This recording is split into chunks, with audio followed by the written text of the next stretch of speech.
2022 का दिन है। आज हमारे देश के बहुत बड़े महापुरुष लौह पुरुष सरदार वल्लभ भाई पटेल जी की जयंती है, जो हमारे देश के प्रथम गृह मंत्री उप प्रधानमंत्री हुए हैं।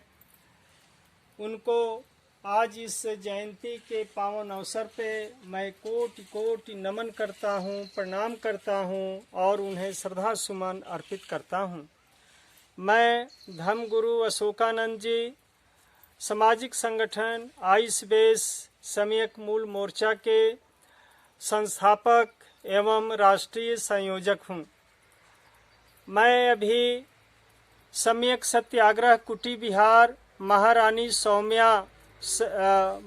सौम्या सम्यक पार्क बिदौली मिर्ज़ापुर से बोल रहा हूँ। आज हम लोग सरदार पटेल जी की जयंती के अवसर पे पुष्प अर्पित कर रहे हैं। इस अवसर पे मैं बताना चाहता हूँ कि सरदार वल्लभ भाई पटेल जी का जन्म 31 अक्टूबर 1822 में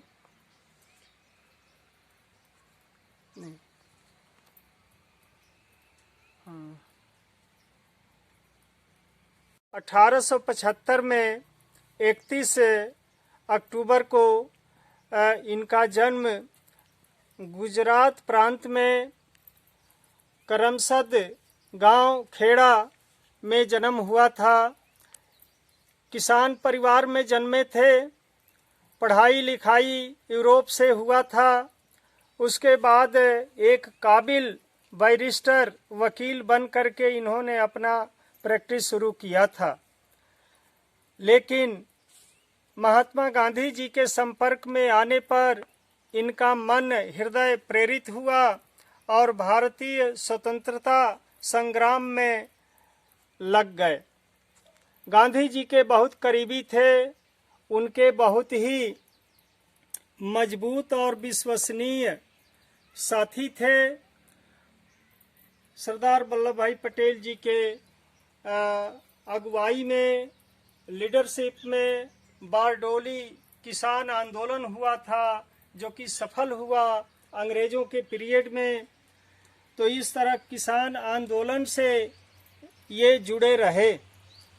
मैं इस अवसर पे बताना चाहूँगा कि आज के वर्तमान भारत के निर्माण में, इसके भूगोल और क्षेत्रफल को बनाने में सरदार वल्लभ भाई पटेल जी का अद्भुत योगदान है और सहयोग है। इन्होंने बहुत ही साहसिक कार्य किया। निजाम हैदराबाद और नवाब जूनागढ़, दो रियासतों को भारतीय संघ में विलय कराया। इसके बाद जब जम्मू कश्मीर का मामला फंसा, तो जब वहाँ के राजा हरि सिंह जी ने लिख करके भारतीय संघ में विलय करने का प्रस्ताव लिखित में जब दिया, तब इन्होंने वहाँ पर भारतीय सेना भेज करके देश और कश्मीर की रक्षा किए। आज वहीं पर एलओसी है। तो साथियों, मैं बताना चाहूँगा कि सरदार वल्लभ भाई पटेल जी का बहुत बड़ा योगदान है आज़ादी की लड़ाई में, और उसके बाद भारतीय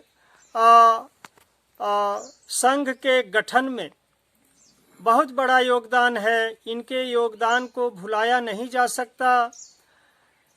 इन्होंने पत्र भी लिखा संविधान सभा के चेयरमैन को कि अब हमारे देश में किसी तरह का कोई भेदभाव नहीं है, न किसी वर्ण का, जाति का, ऊंच नीच का, लिंग भेद नहीं है, गोरे काले का कोई भेद नहीं है।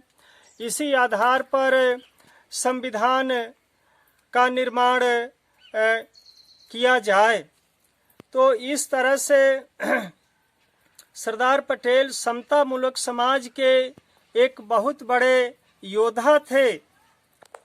यह गलत एक नैरेटिव, गलत लाइन का प्रचार हुआ कि सरदार वल्लभ भाई पटेल पिछड़ों के लिए, दलितों के लिए कुछ नहीं किए। बाबा साहब अंबेडकर के विरोधी थे। ये सब गलत प्रचार है। अब धीरे धीरे ये बात खुल रही है, क्लियर हो रहा है। अभी आज ही यूट्यूब चैनल पर आया है कि कोई रामेश्वर पवन जी हैं, उन्होंने इस विषय पे प्रमाणिक पुस्तक लिखा है। उनके पुस्तक में ये सारी बातें और उस समय के जो घटनाएं घटित हुई प्रमाणिक रूप से लिखा गया है। आप लोग पढ़ें। यह पुस्तक नेशनल जनमत के संपादक प्रस्तुतकर्ता नीरज भाई पटेल जी के पास लखनऊ में यह पुस्तक मिल सकती है। वहां से आप संपर्क करें। उनके चैनल पर भी ये बात का खुलासा आज हुआ है। तो साथियों, महापुरुषों के ऊपर बिना प्रमाण के सुनी सुनाई बातों पर दोष नहीं लगाना चाहिए। और मैं इस अवसर पे सभी महापुरुषों को जो आज़ादी की लड़ाई में थे, देश की आज़ादी के लिए काम किए, देश के निर्माण में काम किए, समाज के लिए काम किए, समता मूलक समाज के लिए काम किए, सबके खुशहाली के लिए काम किए, इस लाइन में भगवान तथागत गौतम बुद्ध से लेकर के महात्मा ज्योतिराव फूले, महात्मा गांधी, बाबा साहब अंबेडकर, सरदार वल्लभ भाई पटेल आदि अन्य अनेक महापुरुष हुए हैं जिनको श्रद्धा सुमन मिलना चाहिए। साथियों, इस अवसर पे चूंकि यहाँ पर बाबू जगदेव प्रसाद कुशवाहा जी की भी मूर्ति लगी हुई है इस महारानी सौम्या सम्यक पार्क में, इसलिए मैं बताना चाहूँगा कि इस देश में दो ही महापुरुषों की सार्वजनिक रूप से मंच पर हत्या हुई है। सबके सामने हत्या हुई है गोली मार करके। पहला घटना 30 जनवरी 1948 को दिल्ली स्थित बिरला हाउस में शाम 5:17 पे राष्ट्रपिता महात्मा गांधी को गोली मार करके हत्या किया गया।